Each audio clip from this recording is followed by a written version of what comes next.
ये अजित पवार का लोगों के साथ एक संबंध और रिश्ता दर्शाता है कि पूरा बारामती देखिए जरा वहां पहुंच गया है। अंतिम दर्शन के लिए उनका पार्थिव शरीर रखा गया है। परिवार के लोगों का उनके लिए एक भावुक क्षण है। अजित पवार बहुत लोगों से कनेक्ट करने वाले, लोगों से भावनात्मक रूप से जुड़कर रहने वाले नेता थे और ये भीड़ खुद बता रही है। और अजित पवार के बारे में कुछ खास बात आपको बताऊं। जो अजित पवार पूरे महाराष्ट्र में दादा के नाम से मशहूर रहे, वो पारिवारिक जिम्मेदारियों के चलते पढ़ाई पूरी नहीं कर पाए।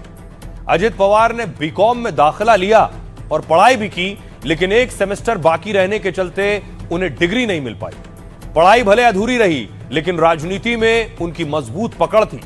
महाराष्ट्र में सबसे ज्यादा 6 बार डिप्टी सीएम रहने का रिकॉर्ड बनाया। सीएम पृथ्वीराज चौहान हो, फडणवीस हो, उद्धव हो या शिंदे डिप्टी सीएम, शिंदे हो, डिप्टी सीएम अजित पवार ही रहे। किसी और पार्टी का कोई नेता ऐसा तालमेल कभी नहीं बिठा पाया। राजनीति के गुर उन्होंने अपने चाचा शरद पवार से सीखे। कुछ समय तक शरद पवार के पर्सनल सेक्रेटरी रहे। 1982 में एक शुगर फैक्ट्री बोर्ड में शामिल होकर सियासत में आए। अजित पवार पहली बार 1991 में बारामती से सांसद बने, लेकिन बाद में चाचा शरद पवार के लिए सीट छोड़ दी। 1995 में बारामती से पहली बार विधायक बने और फिर 7 बार यहीं से विधायक चुने गए। लेकिन 2023 में चाचा की पार्टी एनसीपी तोड़ी। 30 विधायकों के साथ शिंदे सरकार में शामिल हो गए और एनसीपी और इसके चुनाव चिन्ह पर दावेदारी ठोक दी। 2024 में उन्हें एनसीपी नाम और घड़ी चुनाव चिन्ह मिल गया। शरद पवार की पार्टी का नाम और चुनाव चिन्ह बदल गया। 2024 में पत्नी सुनेत्रा को बहन सुप्रिया के खिलाफ लड़वाया, लेकिन सियासी मतभेद को परिवार पर हावी नहीं होने दिया। पूरा परिवार, पवार परिवार हर साल दिवाली एक साथ मनाता था। सुनिए जरा इस पर सियासतदान क्या कह रहे हैं। सब जनता आज में हमने वहां देखा कि हजारों लाखों लोगों की भीड़ जो अजित दादा कहकर पुकार रही थी। ऐसे समय में ऐसी राजनीतिक बात करना ये बहुत ही दुर्भाग्यपूर्ण है और ऐसे इस घटना की किसी ने भी राजनीति करना ये उचित नहीं है। महाराष्ट्र ने एक कुशल नेतृत्व को खोया है। मराठा होने के नाते एक कुशल मराठा सैनिक आज हमारे बीच में नहीं रहे। भगवान से प्रार्थना है कि उन्हें शांति, उनकी आत्मा को जरूर मिले। अजीत पवार जी का जाना और इतनी खराब दुर्घटना के साथ बहुत बड़ा नुकसान है ये महाराष्ट्र की राजनीति का भी और देश की राजनीति का भी। तो आज का दिन दुर्भाग्य का दिन है। इतनी बड़ी दुर्घटना शायद हम पिछले दशक में ऐसी दुर्घटना कभी हमको दिखने को नहीं मिला। ये दिल को दहला देने वाली दुर्घटना है। अपने नेता का बचाव करने के लिए और अपने नेता का बचाव करने के लिए वो खड़े रहकर जो जवाब एक्सपेक्टेड होता था तो वो जवाब वो खुद देते थे। तो कुछ ऐसे गुण थे कि जो आज उनकी कमी महसूस तो यकीनन से महाराष्ट्र को नहीं पूरे देश के अंदर होगी। जो बात अपने मुंह से निकाली वो बात वो अंतिम तक कायम रखते थे। ऐसे एक अजीत दादा न होने के कारण मेरी व्यक्तिगत महाराष्ट्र की बहुत हानि हुई। मैं ईश्वर से प्रार्थना करता हूं कि उनके परिवार को ये दुखद घटना झेलने का एक साहस दीजिए। अब सवाल ये कि चाचा से अलग हुए अजित पवार, अब उनकी सियासत कौन संभालेगा? परिवार में बहुत से लोग हैं जो सियासत से जुड़े हैं। कि रोहित पवार की तस्वीर आप देख रहे हैं, रोहित अपने आंसू रोक नहीं सके।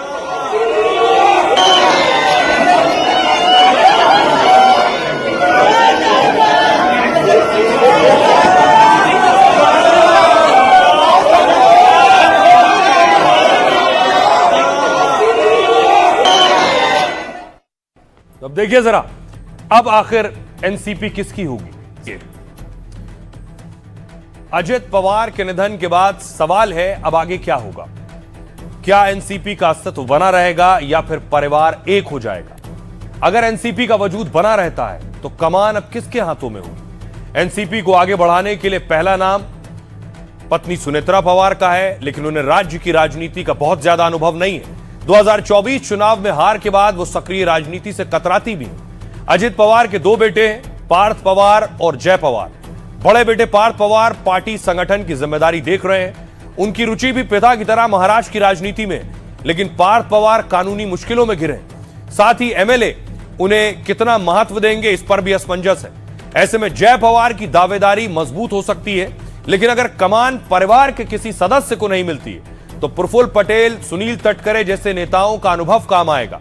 कयास यह भी है कि चाचा और भतीजे की पार्टी एक हो जाएगी, लेकिन तब पेच फंसेगा महायुति और महाअघाड़ी के बीच कि किसके साथ जाना है, क्योंकि ये पक्ष महायुति के साथ और ये पक्ष महाअघाड़ी के साथ। लेकिन जो लोग साजिश की बात कर रहे हैं कि ये साजिश हो सकती है, आज खुद चाचा शरद पवार ने इस पर विराम लगाया कि कोई साजिश नहीं है, इस पर राजनीति नहीं होनी चाहिए। सुनिए। ये एक बड़ा दुर्भाग्यपूर्ण हादसा है। इसमें कोई राजनीति या साजिश नहीं है। तकनीकी जांच एजेंसियों पर भरोसा रखें और बेवजह के कयास ना लगाएं। इस त्रासदी का सम्मान किया जाना चाहिए। सुबह में समाधान सरवनकर जी का फोन आया और मैं इनसे बात कर ही रहा था कि कट गया, तो मुझे डाउट हुआ कि क्यों फोन किए। इतने में मैं चैनल चालू किया तो मैं टीवी से मुझे मालूम पड़ा कि अजीत दादा का ऐसा हो गया। फिर बाकी लोगों का फोन आना चालू हो गया कि अरे पिंकी माली आपकी लड़की का अटेंडेंट थी, ऐसा ऐसा। अभी 1 घंटा हुआ, ऐसे मन बहुत घबरा रहा था। मैं सोच रही थी कि क्या कुछ तो हुआ है, पर ये लोग मुझे बता नहीं रहे थे, लेकिन मुझे अंदर से लग रहा था। और रोज मुझे सुबह सुबह फोन करती थी, रोज बोलती थी मम्मी नाश्ता कर ले, दवाई खा ले। रोज मुझे फोन करती थी, रोज बोलती थी, पर आज उसका कुछ मैसेज का रिप्लाई नहीं आया, कुछ नहीं आया। वो बहुत ही ब्राइट और बहुत ही इंटेलिजेंट लड़की थी, और अभी जो पूरी तरह से वो सारे इसमें काम करके पूरे वीआईपीज को जितने भी, ग्वालियर में भी काफी यहाँ पर जो नेता वगैरह आए हैं वो लेकर आई है। बीच में आके अपनी दादी जी को भी मिलती थी, जब भी आती थी तो टाइम निकाल कर इनके पास आती थी मिलने। और पूरी फैमिली इनकी डिवोटेड है देश के लिए। मतलब अगर क्यों क्रैश हुआ ये और कैसे हुआ, मतलब पायलट की गलती है या फिर जो प्लेन है उसमें कुछ टेक्निकल इशू था या फिर मैकेनिकल इशू था, वो चेक होना चाहिए। तो हमारे लिए बहुत दुख की बात है ये, हमारे लिए, उनकी फैमिली के लिए, पूरी सोसाइटी के लिए बहुत दुख की बात है। जांच पड़ताल होनी चाहिए, क्योंकि 3 बार ऐसा हुआ है, प्लेन क्रैश हुआ है उनका, तो जो कंपनी है उनके ऊपर तो कार्रवाई होनी चाहिए। गवर्नमेंट ने देखना चाहिए कि ये क्यों हुआ, कैसे हुआ, तो उसका जांच होनी चाहिए। तो सभी लोग इस हादसे की जांच की बात कर रहे हैं। अब सवाल यह है कि हादसा कैसे हुआ, हादसा होने के पीछे क्या क्या वजह होती है। इसके लिए बाकायदा इन्वेस्टिगेटिंग एजेंसी काम करेगी। फॉरेंसिक टीम मौके पर पहुंची है साक्ष्य जुटाने के लिए। वो सबूत जो वहां मौजूद हैं, जो मलबे से जुटाए जा सकते हैं, उन्हें हासिल करने पहुंची फॉरेंसिक टीम।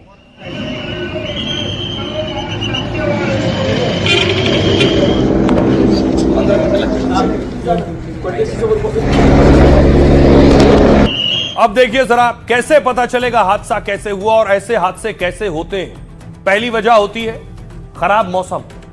खराब मौसम में विमान उड़ाना या उतारना बहुत मुश्किल होता है। कोहरे में पायलट को फैसले लेने में भारी दिक्कत होती है। विजिबिलिटी कम होने पर रनवे का सही पता नहीं चल पाता है और ऐसे में गलती और हादसे की संभावनाएं बढ़ जाती हैं। तो क्या बारामती में अजित पवार के विमान में यही हुआ?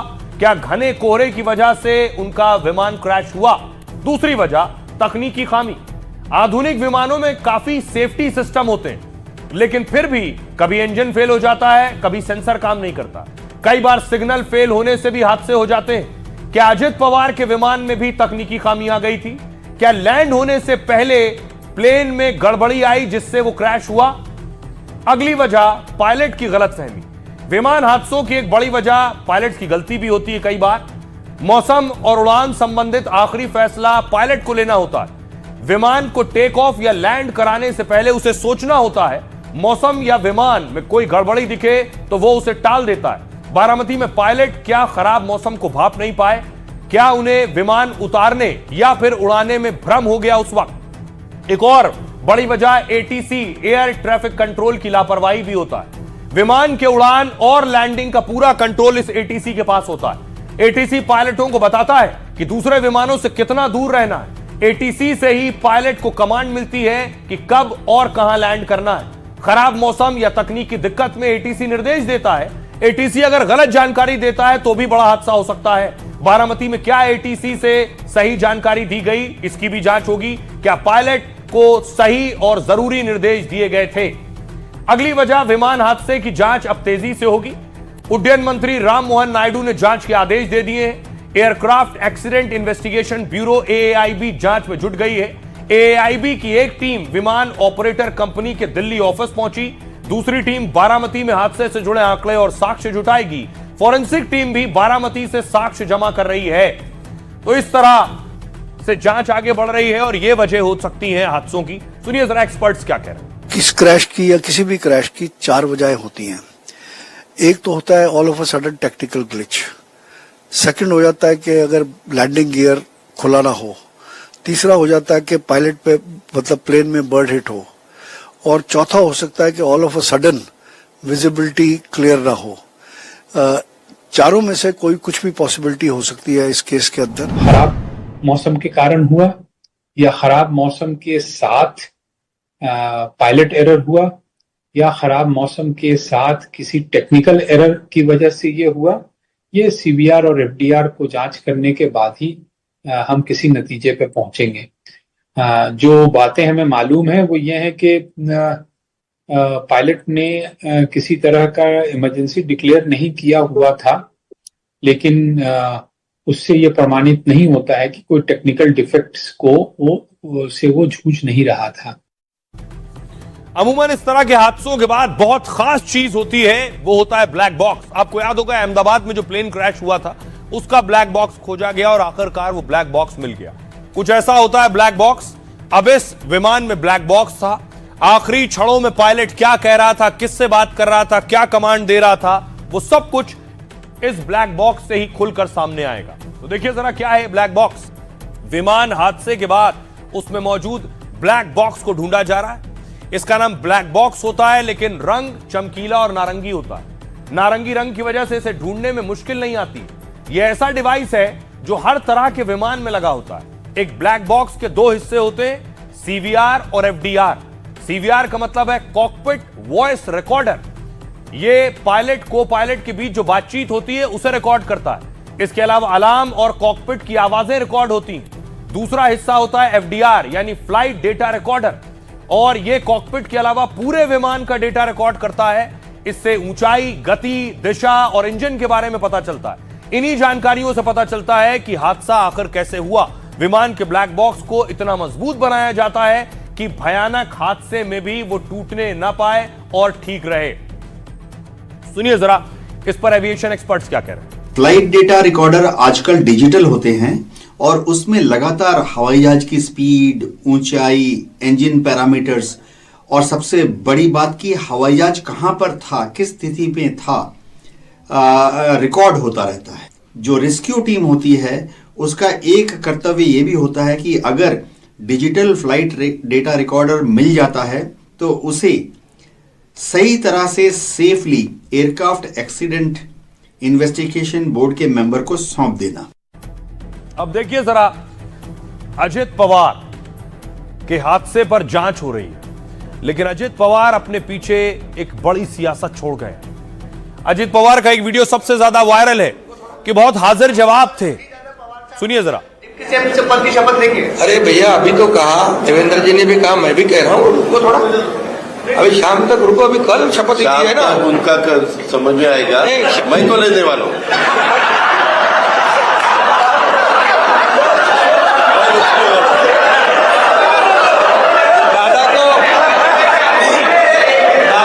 जो तस्वीर आप देख रहे हैं, जब शपथ की बात हो रही थी, पूछा जा रहा था शिंदे से शपथ को लेकर, वो सीधे जवाब नहीं दे रहे थे, तो अजित पवार ने पीछे से कहा इनका पता नहीं, मैं तो शपथ लेने जा रहा हूं।